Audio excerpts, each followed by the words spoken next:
Awesome. Welcome back to this week's episode of Commerce Central. Today is Wednesday, February the 9th, 2022, which is wild that we're already in the second month of the 22nd year of the millennium. I kind of took that way spacey. No, that was. I didn't know where you were going to take that. I didn't know where I was going to take it either, to be honest with you. It was well okay. executed. Well, I mean, you're paid to say that, though, so thank you. Anyway, welcome back. This week, Ben and I want to discuss data. And, I'm excited about it. Like I'm excited too. There are a lot of very exciting things going on at the chamber. A lot of exciting things going on in Lawrence County, and part of us telling that story is obviously the numbers, because numbers matter. They do. But before we get into that, I just want to remind everybody that this month, Beth Keaton, our Vice President of Community Development here at the Chamber, is retiring after 30 years of service, economic development, workforce development, community development, tourism. She's done it all. She got a lot of memories. Yeah. Her last day is 2/22/22. But we will be having a reception for her. So if you watch this, please come. That's going to be at the Reserve right here, downtown Lawrenceburg at 4 o'clock on the 24th. That's Thursday, the 24th, 4 o'clock. It's a come and go reception. We'll probably stay a couple hours. But, come out, show your appreciation for Beth and all she's done for us over the years in the community. I got to tell you, without her, I wouldn't have had some of the opportunities I had. Dual enrollment through high school, that was part of Beth's forte, was workforce development and getting building bridges between our post-secondary institutions and our schools. So, that's one of the things that, I didn't know that she did. And then I started working here and I'm like, oh, you did that. So anyway, come out and see her and let's wish her well in her retirement. That is all we're going to talk about that, though, because we'd like to be emotionally stable as we talk about numbers. Yes. So to that end, we partner with a number of organizations.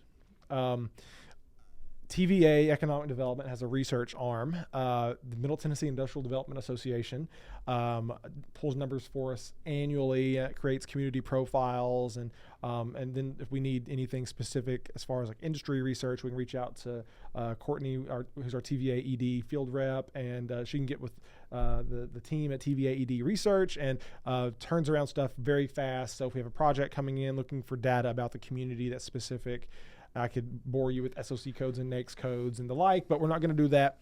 But one of the reports they pull for us annually are MZ and ESRI data, or EMSI, ESRI data.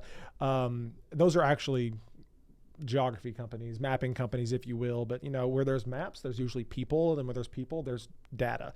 And I need this. Let's bring that back in real fast. Data is important, and I think I mentioned this a second ago. Yes, because it just tells a story. Yes. It gives us trends. It gives us a way to plan for the future, or even if maybe the numbers tell a bad story, we can implement services or programs or whatever that is as a community to curve it back into the direction we want it to go. That's what I was going to touch on earlier when you were explaining it, is like this data is so crucial to what we do. Mm-hmm. And working with TVA and NTIDA, it's really important that, we stay in close communication with them and and we provide them with the right information that they need to provide us with the right information. Yeah, that's right. So, for example, a piece of data in this report that we're not going to show you today, but I'll just touch on it, is the fact that in Lawrence County, there is only one place of higher learning, and it's the Career Beauty College. Now, they do great work at the Career Beauty College, but we all know that we have a satellite campus of Columbia State and Tennessee Tech and multiple instructional service centers for TCATs, so technical colleges, and that data isn't reflected in data like this. And so when TVA pulls this down, we can say, we have X graduates from the Career Beauty College, but we also, for example, Lawrence Countyans make up 40% of TCAT Pulaski's overall enrollment. Well, so when a company or a consultant is pulling this data down, we have to be ready to say, hey, that's actually not right. Let's tell you why it's not right and why and how you can take advantage of the services or the pool of labor or the trained skilled trade people. That's the right word I'm looking for, as part of the qualitative analysis and kind of shift the quantitative view. So anyway, somewhere on the screen, probably about right here, I have a presentation that I'll be kind of scrolling through. And it's not really a presentation. It's a PDF. It's a report. Just so you can see what we're talking about. Yes, and so it should be here now. And you see Lawrence County, Tennessee Research Services by TVA. This is the MZ report. And the MZ report people like because there's a lot of graphs, there's a lot of color in it. I'm gonna toggle over quickly to the ESRI report. And as you can see in the ESRI report, it's numbers. It's a table. I prefer this one because I like looking at this. And again, I'm a nerd, whatever. Most people like this one, the MZ report. So let's touch on three things during this episode. Let's touch on population. Let's touch on total regional employment or jobs versus labor, and we'll discuss that. And then let's also look at median household income. But Ben, tell us why population growth is important. Well, population growth is important for the, and I also touch on median household income. Plays a part in decision making for businesses. Say, we're getting asked about when's the next Cracker Barrel coming in. Right. When is Chick-fil-A coming in? Well, when we say start it, but then sometimes these certain businesses require certain population and certain median household income. Right.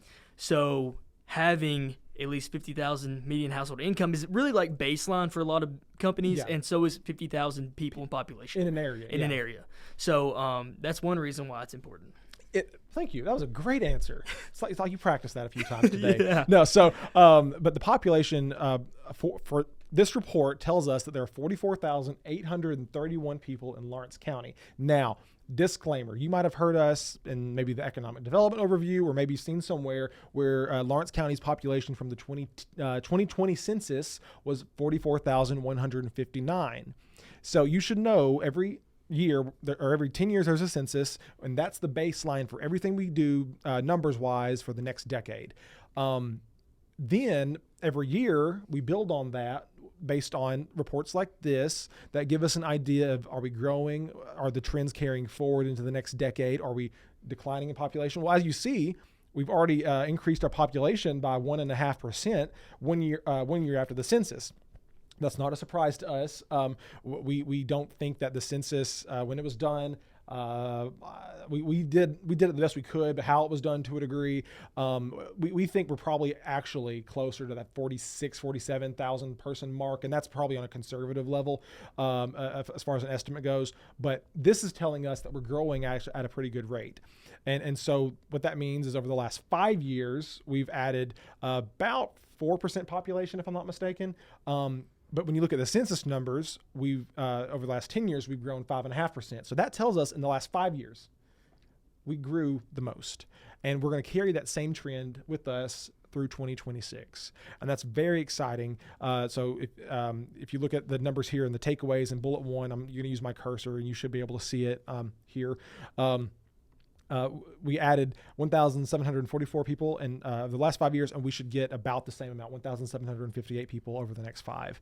And so what we can expect from that are additional, what, Ben? More housing. More housing. Yeah, that's exactly right. And that's one of our targets, right? So right, we're working exactly. with a number of subdivision developers. And that's, the percentages you see is deceiving both ways, right? So it doesn't look like a lot, but it's really good. And then if it looks like a lot, it's sustainable. Right. So as an example, a report came out yesterday about the fastest growing cities in Tennessee. Gallatin was on the list. Chapel Hill, I think, was on the list. I think Spring Hill was number one, maybe certainly the top 3, but I think number 1. And they added 20,000 people over the past 10 years. And that's a lot of people. Like, that's like adding almost 2 Lawrenceburgs, like, in an area, just to put that in perspective. How are they keeping up with, like, housing, jobs? Right. Like, how can you keep up with that? And that's the thing. If you drive up 31, you can see there's a lot of housing development going on in Murray County. That's really exciting, and we're seeing that here too. It's on a little smaller level, but it's all bleeding out. That's right. It's all bleeding out from Nashville to Spring Hill to then to us. That's right. Or even the other direction, Huntsville. Athens, from the southern end too. So again, it's a good spot to be in, but it's not explosive growth. Therefore, it's more manageable. So we use the word, starts with an S. Sustainable. A whole lot, because we love sustainable growth, because if we explode, we can't direct it and preserve who we are as a community. People ask us all the time, like, how much is too much? Like, how many jobs are too many jobs? Well, I'll tell you, like, there's not enough. Like, right. and the data will show that. So that's actually a good segue. Let's talk about jobs and labor. So, Ben, how many people are in our labor force in Lawrence County today? 19,000. 19,000, that's right. But here's what's interesting, everybody. There's only 13,126 jobs. So where are those 6,000 people going? Exactly. That's the question we all have to ask ourselves. Now, as we go through this report a little bit more, you'll actually notice there's more than 6,000 people, like asking the question where they're going. There's actually 9,000. There's 9,000 people that commute out of the county every day. That means that there's actually a net 3,000 inflow of commuters into our region. But to that point, when we talk to new businesses or existing businesses on how they can fill open positions, the low-hanging fruit is that 6,000 person delta of people, or well, really it's 9,000, but there's 6,000 in theory. As you want to retain those that are coming in, that you can recruit to work at your business. So we're working on what that looks like from a campaign perspective. We've done billboards in other communities before. I think it was called Ditch the Drive. Give yourself a raise, and people want to work where they live. And that went from 1 out of 3 people that stayed to 2 out of 3 people that stayed. That's right. That's right. That was years ago, but it worked. It worked, and so we want to do it again, probably pretty quickly. But let's talk about job numbers. So again, labor is 19,000. Don't conflate or mix up the two. There's 19,000 workers in Lawrence County, 13,000 jobs. So let's talk about jobs. The job growth rate in Lawrence County over the past 5 years was 7.7%. That is way above the national average. Yeah, we exceeded it by, 7.3? 3, that's right. 7.3? Yeah. Because the national growth rate for jobs on average, was 0.4%. Yeah. Like, let's say that again. The national job growth rate was 0.4, national, 0.4%, and we grew 7.7%. That means we added 935 jobs over the past 5 years. Now, pause. Let's think about this a little bit. Over the past 5 years, actually, I guess it's 26 years, we've announced various companies coming to our community, growing in our community. So, for example, and I hope I don't leave somebody out, but I'm going to try to go through my memory bank here. Old Southwood was the most recent. Modine, Head Down Firearms, Cabinets to Go did a location and an expansion project. Craig Manufacturing. They bought our spec building, committed 80 jobs, multi-million-dollar investment there. FedEx. FedEx. That was actually probably a little bit before that, but it was an unannounced expansion. We have a lot of businesses that are growing. Graphic Packaging, Southern Craft. They're growing, but they don't necessarily do the press release. And that's the thing. Like, as economic developers, kind of when you do hold a business's hand through the process, we want a press release at the end because it creates good news for the community, right? And it gets the word out about, hey, this is really exciting, new investment, more jobs. But not everyone wants that. And I'll say this, it's okay. The silent growing business, I would argue many times over, I'd rather have 100 of those than one large one that makes, because when you look at it, of all those companies that we announced, and I'm very positive. H&M Bay is another one I missed. H&M Bay. And I'm trying to remember them as we go, so I may throw them in. But we've announced about 1,000 jobs. Advanced Design Solutions is another. Okay, There you go. Yeah. We've announced about 1,000 jobs. And they have committed to create over 1,000 jobs over a 5-year period. Well, that period actually now ends in 2023, 2024. Well, we've already added 935 jobs. The idea is that when you create one manufacturing job, there's a multiplier effect. I think nationally, I looked up.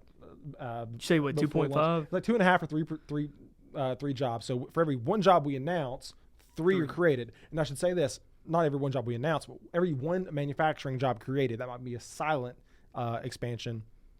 3 more jobs are created, and that's the trend we're seeing. To that end, and we'll talk about trends a little bit, there are more jobs coming, and that's exciting. I'll also say too, our job is to hold their hand throughout the process, and then press release if they need it. Right. But also to stay in communication and have close relation with the company. That's right, because here's the thing: at those companies, there are workers, and the workers most times need skills. And so what we do, and one thing we're very heavy on at our chamber, are educational initiatives. So we try to make sure that, one, that there's existing labor available to work today, but 2, also for tomorrow. And so, and we do that with our schools, I would argue, better than anybody else. in the state. We do. I know we do it better with our regional TCATs too than anyone else, and it's really impressive. Let's talk income.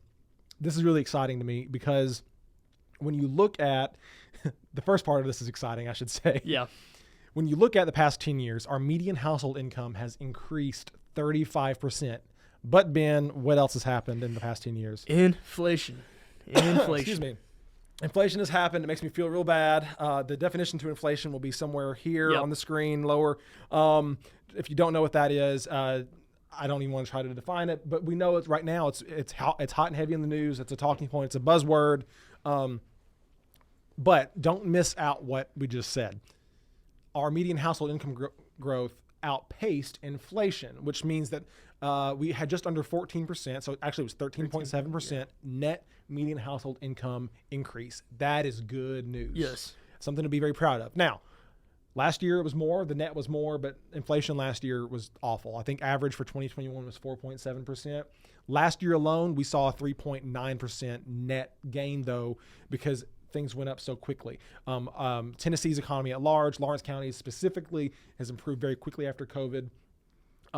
Adding jobs, we're still missing some hospitality jobs, but the jobs that have been filled and created have been higher quality jobs. So when we talk to new businesses, we want to make sure that we're going after the high wage, high quality, high skill jobs, and it's working. We've seen that reflected in median household income. So let's shift. Any thoughts there, Ben, before we shift to trends while I scroll through here? What I was wanting to go back to is jobs, right? Yeah. So the projected jobs that is on the PDF, that's with us not doing anything more than what I wanted to make sure that we said that.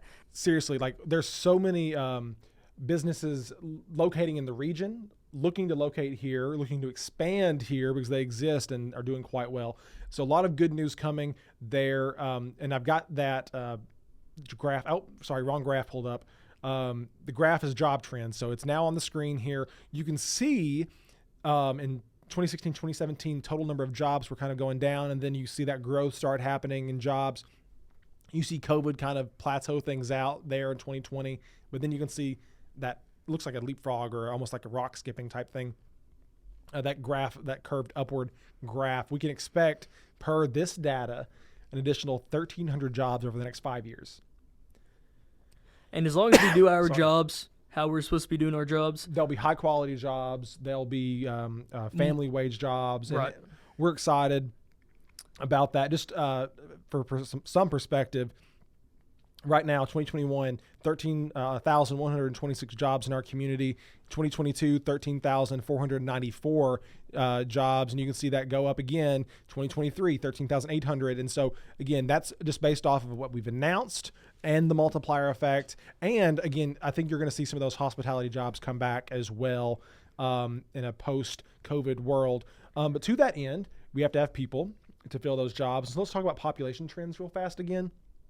Here's the trend long term. We can expect another 3.9% population increase. That's about 1,750 people that either move here, be born, whatever that looks like, here in Lawrence County over the next 5 years. Now, again, what's interesting is we're already ahead of census estimates, and it's year one. That's exciting. By 2026, our population is expected per the MZ data to be 46,589 people. Again, I think we're going to outpace that. I think probably when we get this data in 5 years, it'll look more like 47,500, maybe 1,000 more is what I'm kind of anticipating. And I think with the housing development and the job creation, outside of that, the external forces that are regional growth is also going to bleed into our community. So I hope no one goes and like listens to this and like 10 years from now and there's the next census. But if I were a betting man, I would put some money that we would eclipse the 50,000 person population mark by the next decennial census. Right. And that's good news again for our small businesses. That means more people to shop. Those people will be making more money, which means more discretionary income. And so we're excited about that. I'm going to keep going down on this report right quick and look at so let's look at population characteristics. These kind of look like little speedometers, but it's just kind of a measure of the national average and how Lawrence County kind of fits into that. So, for example, Lawrence County has just over 8,000 millennials, which are categorized, if you're born basically, 82 to 96 is kind of where you fall if you're a millennial. I'm surprised, Ben, there's not Gen Z on this. Right. That's been a big conversation. It has been, because right now I think we could probably say that millennials and Gen Z make up if not half, almost half of Lawrence County's labor force. But nationally, I can tell you it is the dominant sector, or not sector, that's not the word, but portion of the labor force. Cohort, yeah. is I like that cohort, yeah. Millennial and Gen Z, but they're less than the national average millennial wise. We have greater than average retiring soon population. Here in the office, we call that the wiser generation. We don't like using the term older, seasoned, wiser. But I'll also say too, with us talking about it, it's not too far above the national average, though. Right. So we're at that's a good spot. No, that's right. And you want an economy that works for everybody, right? Like, when you look at our population, there's a large segment that's retirement age or retiring soon. And there's a large segment of under 18, juveniles, children, if you will. Mm-hmm. The working age, about 20, really it's 18 to 65, but let's say it's 22 to 55 is kind of how we look at it now. It's about, evenly portioned. There's 50% in the middle, 25% on this end, 25% on this end. So the idea there is, I hear people say this all the time, like, oh, we don't want to be a retirement community. I'm like, well, I want to retire here. Of course we want to be a retirement community. Oh, but we need good quality jobs. I'm like, well, yeah, I want to work here, right? So let's why don't we hit every let's do it all. Like, why not? So that's exciting. Now you'll notice this, Lawrence County, and this may not be a surprise to anybody, not the most racially diverse in the country by any stretch of the imagination. Right. But I will say this: the census data let us know that we are more diverse than we ever have been before. And that's a good thing. Veteran population above the national average, and there are some regional initiatives to partner better with our regional, maybe military bases to attract veterans to work and live here, and especially in southern Tennessee. It's a good spot. And then some good statistics as well. Violent crime, quite a bit actually under the national average. That's good. Property crime also underneath the national average. So point being, it's a great place to live for everybody, and it's safe. Lots of opportunity, high growth. I mean, and here, y'all need to hear me say this. Like, here at the Chamber, we are employed to tell Lawrence County's story, to support businesses, to let everyone know the trends, good or bad, like, so we can talk about it.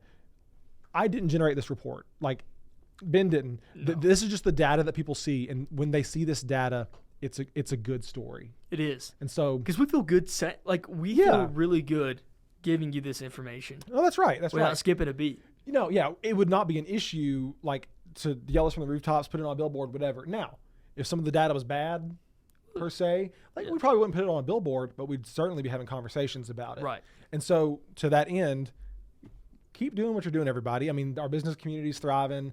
Get out, shop local. That's made a huge difference. Mm-hmm. Take pride in our community. Yeah. That was something, I don't know if y'all have ever heard kind of my story, but I remember going or getting out of school when I was in elementary school, and school let out about the Murray shift change. And then one day there were no cars on the road. It was traffic when the shift change would happen. And then there was no traffic because Murray shut down. Well, we noticed people stopped caring about the community almost. It's not really caring about it, but it was like a dark time, and that's a big deal to lose thousands of jobs. It was a dagger in the heart for the community. No, that's exactly right. But one thing that we did, and we did it pretty intentionally, I guess 2014, 2015, when I started working here, we had a talking point. We talked about the Murray hangover, and of course, it wasn't just that. Murray shut down, recession happened, a lot of these bad things happened. But my experience going through or being educated here in Lawrence County, being from here, was you almost have to go off to be successful.